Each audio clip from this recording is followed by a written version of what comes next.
Never give up. You're about to listen to the Darla Z, live from the Hollywood Room on the Bootleggers Music Group Radio.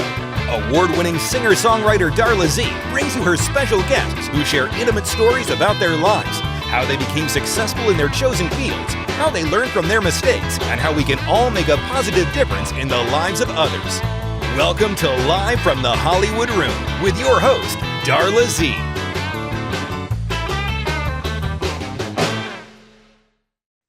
Hi, I'm Darla Z, and I'm coming to you live from the Hollywood Room in Edmond, Oklahoma. And I have with me a wonderful man. His name is Joe Kleon, a wonderfully talented man, multifaceted. He does all sorts of things. But I believe, and you can correct me if I'm wrong, your love is your gift at photography. Is that correct? For the last 20 years, it has. Yeah, I started off as a radio guy for 20 years, and then when the radio business went south, I kind of morphed into photography. But yeah, concert photography is my true love. Oh, that's so cool. So when you were growing up, did you take pictures? I mean, when did you find out that you knew that you really loved photography? It was an accident. Like I said, I was a radio guy. Right out of high school, I went to a college called John Carroll University, and they had a college radio station, and I started doing shows there. And I ended up getting a job working for Warner Brothers Electro and Atlantic Records early on in my 20s. And some of the record reps there, since I was on college radio, helped me get a job in commercial radio at a rock station in Akron, Ohio. I grew up in the Akron area. I live in Cleveland now. But that started a 20-year career in doing radio full time as a rock radio announcer. And then in the mid 90s, Bill Clinton changed the Telecommunications Act of 1934, where in any given market, stations could only be owned. A company could only own two stations in any market. The law changed; they could own 50% of all the stations. And that's when your clear channels and everybody bought up 90% of the stations. The talent got devalued. The market went down the toilet. And that was about the time I started to get out of radio. And I was always interested in music. I played in bands and worked with a lot of bands and just, loved music my whole life. And I bought a camera to take to a trip to Mexico in like the early 2000s, 2001, 2002. And I wanted to get pictures of the Mayan ruins at like Chichen Itza and Tulum in Mexico. Before that, to answer your one question, I had maybe taken 100 pictures with disposable cameras. Never took any pictures really. Had the camera on auto in Mexico because I didn't know what I was doing, just aiming, shooting, and got really great pictures of the Mayan ruins. And so I came back from this trip to Mexico. I put the camera, it was $1,000 that I couldn't afford. I put it on a credit card, and I get back from the trip, and I'm thinking, what am I going to do with this camera? I haven't even made a payment on it yet. But I got these really great pictures of the Mayan ruins. And I was a big fan of a syndicated overnight radio show called Coast to Coast AM with Art Bell. Oh, yes, I know that show. He was great. I loved Art Bell. I listened to him for years and years and years. So the week after I get back, I'm listening to the show, and he's promoting a show a couple nights away, saying he's going to do a show on the Mayans. And so I emailed them and said, I just got back from Chichen Itza. I got these great pictures of the big pyramid at Chichen Itza and pictures of the Mayan ruins. Would you like to use them? And they said, yeah. They put pictures on the front page of their website. And that was the most syndicated radio show on radio at the time. It was in 50 or 60 countries, hundreds and hundreds and hundreds of stations. So I had a radio website that had a bunch of my radio stuff on it because that was my career. So I made a page and put all my Mexico photos on there for sale. And I gave them the link. And so when the show ran, they linked to my page, and I sold like $600 worth of photos. Okay. Thought, almost paid for the camera. Yeah, that's what I said. I'm like, wow, I can make money with this stupid thing. And so then when smaller rock bands would come to town that weren't hugely popular, like Collective Soul and some bands like that, if I knew a record rep or knew somebody in the business, I would get a photo pass. And every photo pass I got made it easier to get another one. And somehow I just had a knack for this photo thing. I was taking a lot of pictures of local bands, and I would have never known that, it's 22 or 23 years later now, I photographed 1,600 shows, and everybody from Paul McCartney to Taylor Swift to Justin Bieber and everybody in between. Before COVID, I was doing about 150 a year. Wow. And it's just, I've just become kind of obsessed with it. Well, It's a lot of you're fun. obviously gifted at it. The photographs, it was a really cool picture with Taylor Swift putting on the screen right now, and then when I saw McCartney, I mean, my husband Bill, I mean, he's in the fan club. That's so we could buy tickets to the show, but he's a huge McCartney fan. In fact, the other day he told me about a song Now and Then. Have you heard that by Yes. Mhm. and we had never heard it before, and so I've learned it on the guitar. But um, that's a beautiful song. I love that song. And, Um, being a little kid and listening to the Beatles when I was 5 years old, and just they were so larger than life, along with a lot of those performers like Elton John and people like yeah. that, and to work with them and have access to shoot them, and when the lights go down and you're 10 feet away from the stage aiming your camera at them, it's just such a rush. Especially those artists that I idolized when I was a child, like Paul McCartney and Elton John and Springsteen, and people like that. Oh, yeah. So do you have like okay, say you're out to dinner and you're hanging out. Oh, you might be out on a date or something, and you want to tell your best story. What would that be? My best photography story? At one of your concerts, yeah. I think it's not really an exciting story, but it's just shooting my all-time favorite band, which is Rush. And Yes, I remember them. I've seen them in concert over 50 times. I've loved them since I was 7 years old. They basically changed my life when I was a little kid and geared me towards a career in music. And to actually be able to photograph them and to meet them a couple different times along the way, um, that's just something that I look back on it now, and it gets me excited just thinking about it. Getting a call or getting hired to work with any of those iconic people like Elton John or Paul McCartney or Aerosmith, or any of those bands that I just loved when I was younger. It's just really cool to interview. I did a lot of interviews at my radio days, with bands like Def Leppard and Queensryche and a lot of those hard rock bands and stuff. And just being able to work with those people and the people that I've met, Hank Williams Jr. when I was working at the record label, and just iconic people that I've crossed paths with. Not really the most exciting stories in the world, but they're just fun, and it's just amazing that I've been able to cross paths with those people. Well, I mean, having been in the entertainment business ourselves for since '86 when we produced Sinatra, um, I know that feeling that you're talking about, that rush feeling, or just the excitement of being there, just there, 3 feet Oh yeah. from the stage. And a lot of people don't experience that. So even though you think it's not exciting, boy, howdy, it really is exciting. And it's a super fun feeling. And wow. So you also do, besides concerts, you also do weddings and other kind of photography. I saw one of the photos that you sent. We're going to show right now. Super cool. It was a wedding you did, I think you said, in Florida. Yeah, it was a destination wedding where the couple flew me down to St. Pete's Beach to shoot a wedding. Wow. And this picture, I just love the way her hair, I don't know, how'd you capture that? That's so cool. She put her hair down in the water, and I counted back from 5, and when I got to 1, she flipped her hair back, and I had my camera on 5 frames a second, and I just started bursting photos as she came up, and we did that 2 or 3 times, and I got pretty much the perfect picture there. You really did. I You always really wanted to, did. I always wanted to do a beach wedding like that, and so when they hired me to do that, I always wanted to take the bride in the wedding dress in the ocean and do one of those trash the dress things that they talk about.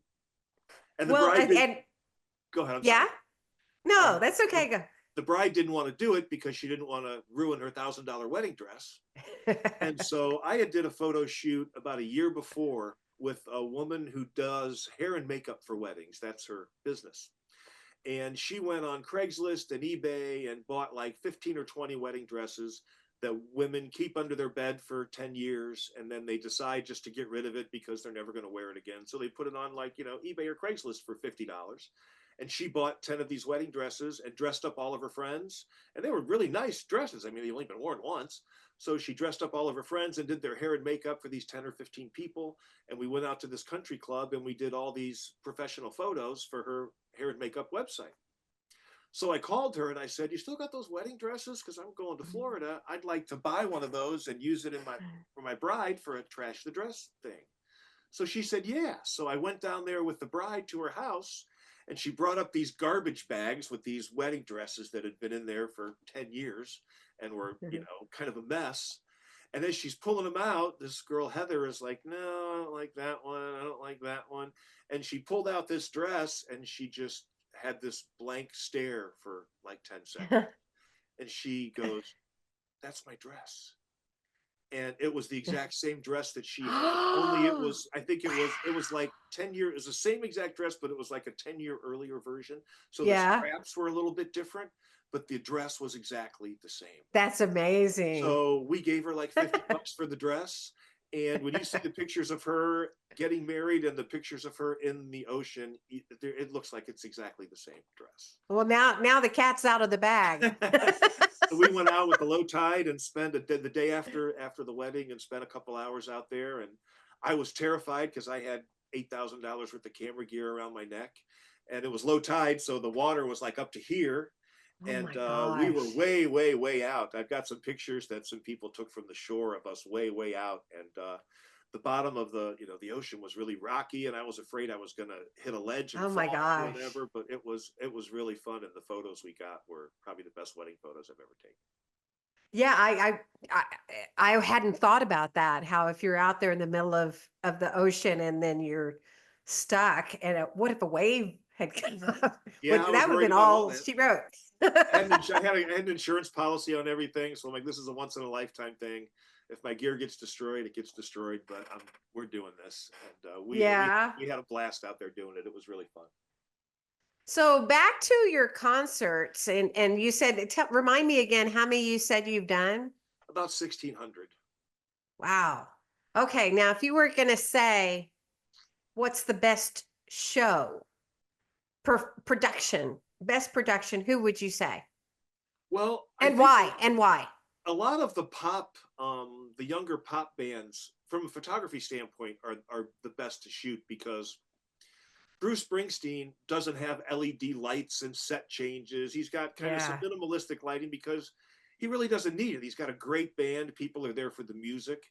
But when you do a lot of these pop bands like Pink or Katy Perry or Taylor Swift or that, they have the elaborate stage shows with all the LED lights and the set design changes and the outfit changes. So visually, those shows are a lot more attractive. So from a photography standpoint, those shows are a lot better for me to shoot just because there's so much more to actually shoot than just a guy with a guitar with a couple of lights on. I mean, Springsteen's light show's better than that, but I mean, it's minimalistic compared to, a Justin Bieber or Miley Cyrus or Taylor Swift or any of those people. Yeah. Like McCartney, his video of 1985. Mm-hmm. If you've ever seen that, I'm sure you have because you're a McCartney fan. But that kind of shows what his concert is like because it takes you from the beginning when he's doing the song and he's younger, and then it shows when we went to McCartney, he had those 16 semis lined up like this, parked right next to each other. And McCartney's was it was a pretty good production. I mean, a pretty awesome production. But I did see, I mean, I have seen videos of Taylor Swift's productions, and those are obviously through the roof productions. Yeah, and I really enjoyed the 3 times I photographed Taylor Swift. The one photo, I don't know if you put it up already, but the one that I sent you, one of my most popular concert photos from 2012 on the Red Tour. And her guitarist actually lives in Strongsville, which is a Cleveland suburb.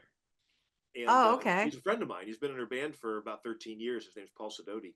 And so he's a local guy, and he's been in the band forever. And I do a lot of work with animal shelters. I'm a volunteer photographer at an animal shelter. Yay! And I do fundraisers where I put a lot of my best concert photos up on eBay, and then the auction money goes to the animal shelters. and I've raised over $10,000 for a cat shelter locally here. And Yay! so when So I you're do a cat those, person. oh my God, yes, huge cat person.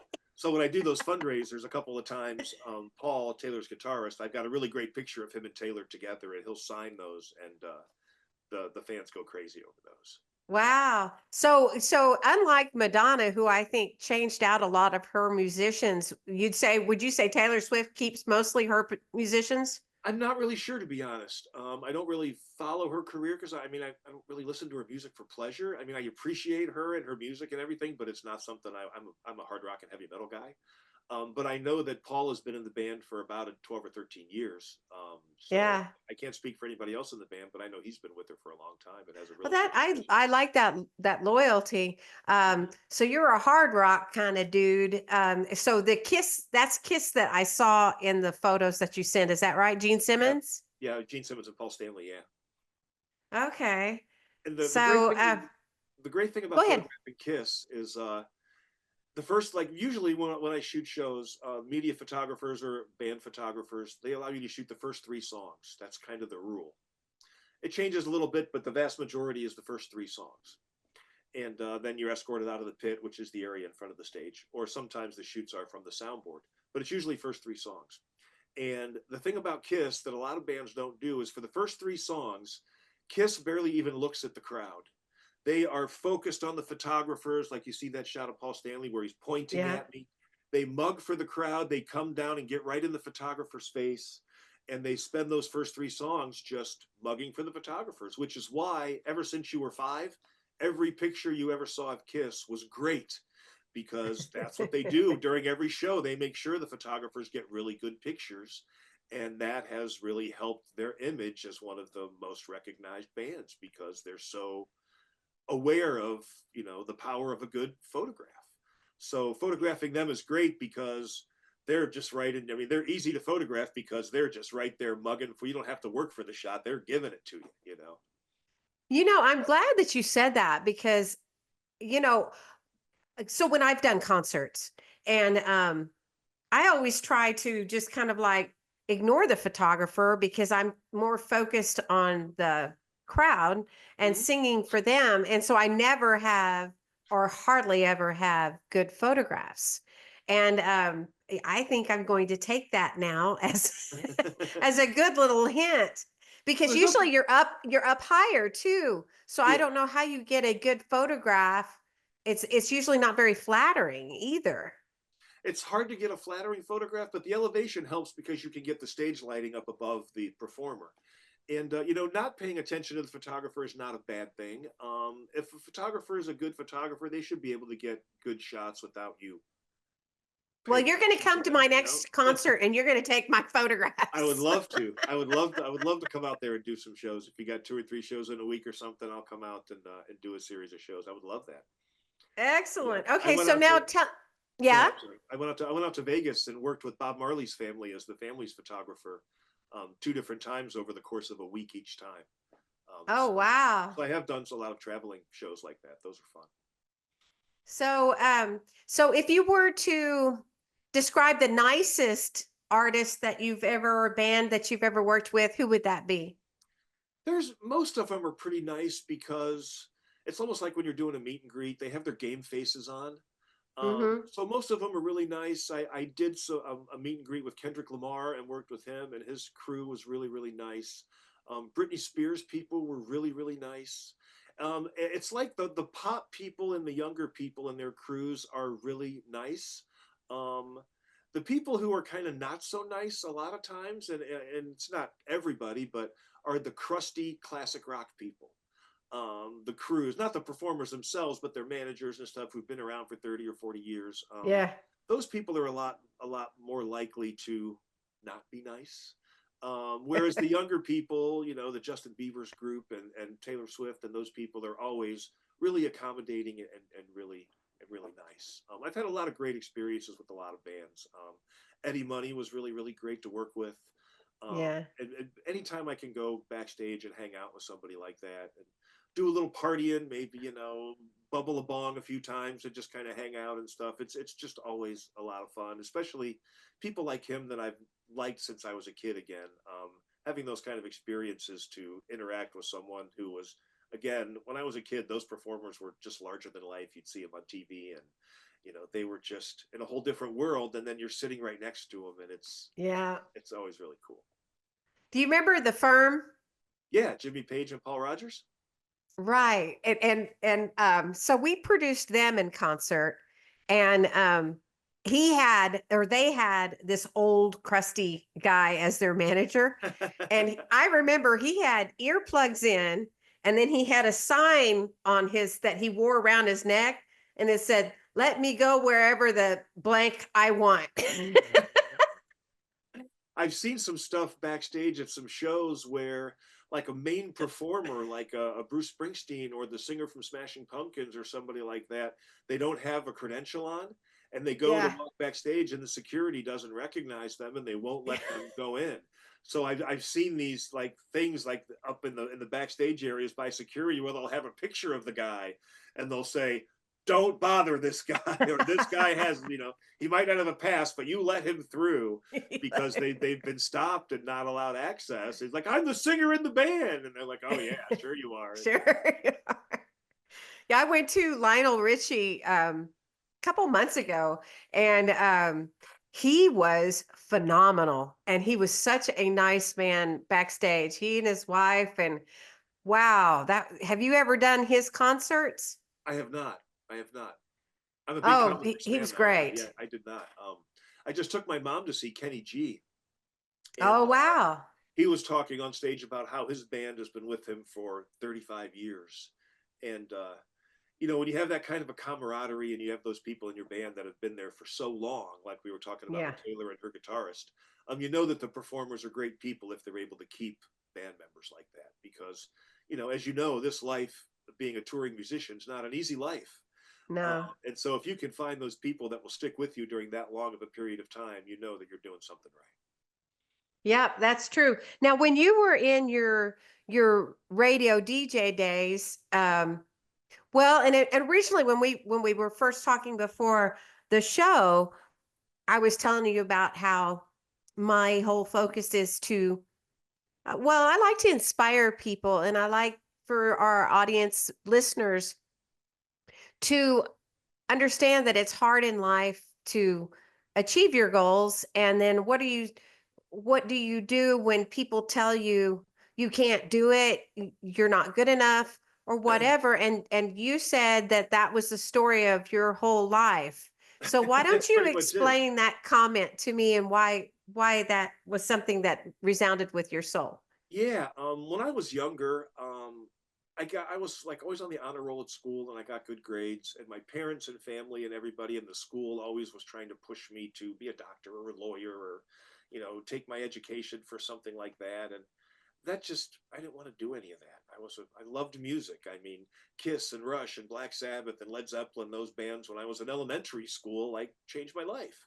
And I wanted to somehow. I played guitar. I started taking guitar lessons when I was 9, and I've been an amateur guitarist my whole life.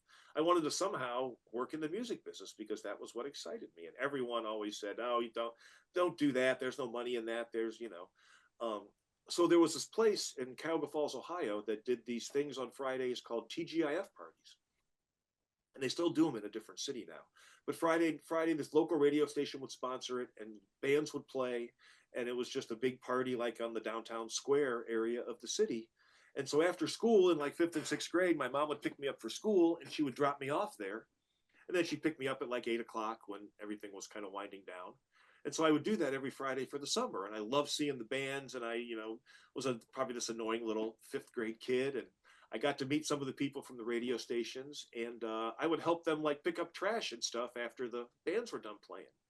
And so this guy from the radio station, after I did this for a couple of months, asked my mom when she was there picking me up if they could take me to the radio station and give me some free records for helping them pick up trash and stuff. And my mom said, okay. So they took me to the radio station, and they took me in this record room, which I remember is probably 1,000 times bigger than it actually was. But as a little kid, it was this giant room, and the guy's like, take whatever you want. And he closed the door, and I'm just looking at these hundreds and hundreds of records. It was like a promo room, And I came out with like 3 records, and he's like, 3? He's like, you take as many as you can carry. Get back in there. And I walked out. I walked out with like 20 records, and I got like Rush promos and Thin Lizzy and Triumph and all these rock Wow. bands that I really didn't know, but I became huge fans of because of that. And this DJ was on the air and in the on-air studio, and I was watching him, and this guy Frank, who was a sales guy, went in there and said, hey, this kid's really interested in radio. Can he come in and hang out with you for a few minutes? And the guy let me sit in on the studio with them for probably about an hour, and showed me how everything worked, showed me how to talk up to the post, when the intro of the record starts and you start talking, hey, W da da da da da, and you talk right up until the guy starts singing. And he showed me how to Yeah. do all that stuff and how everything worked. And I started practicing that at home, and that really got me really, really interested in radio. And people would say, oh, you'll never get a job as a radio guy. There's only 10 radio jobs in every city. Yeah. And I thought about that. And I'm like, you're right. There's maybe 4 rock stations in Cleveland, and there's 4 full-time DJ. There's 16 jobs. And that was, back when radio was plentiful. Now there's like 2 jobs. So I went to John Carroll University and got a show at the radio station there, and was able to parlay it into a commercial radio job. And I did radio for 20 years, and everybody told me that I wouldn't be able to do it, that it was too hard to do, that it wasn't a great industry, which it's really not, but it's sure a lot of fun. And I always thought that was a big accomplishment. If I could get a new radio job in a market where there's 15 full-time jobs, I mean, think of how many car mechanics or retail clerks are in that city. And those radio jobs are highly coveted because it's a media personality job. And for Yes. me to be able to get those jobs, I always really thought that was a great accomplishment because they were always in really high demand. And I was able to do it for 20 years, and had really good ratings on most of the stations I was at. Spent 5 years in Savannah, Georgia, doing a morning show, which was a whole lot of fun.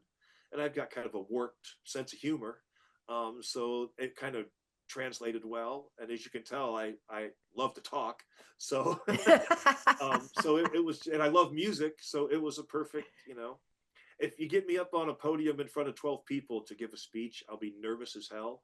But I could be in a microphone in a closed radio studio and know there's 50,000 people listening, and it doesn't bother me at all for some reason.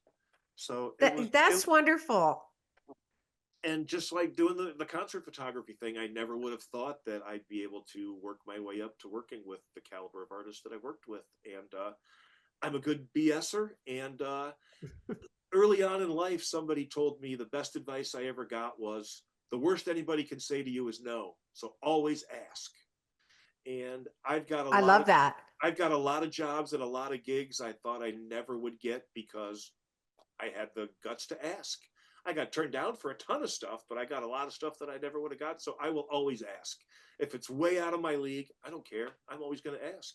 And sometimes people, I love that. Sometimes people respect the fact that you have the guts to ask for something that you're not, that you're going for something that's maybe out of your league, and they respect that. And why not? I encourage everybody to take that advice. I mean, if you ask, all they're going to do is say no, and then you move on to something else. If you don't ask, you never know, they might say yes. Yep. And there were several things that occurred to me as you're telling your story there. But the first thing is that I think is wonderful is that those people took time to encourage a 5th grader and get you and encourage your love of music. So right there, I love that. I love that people were willing to take a time, because that's what sculpted you into what you are today. Absolutely. And I love how you didn't give up, and that you keep pursuing, and you're absolutely right. If you don't ask, if you don't pursue it, if you don't try, you're never going to succeed. Mm-hmm.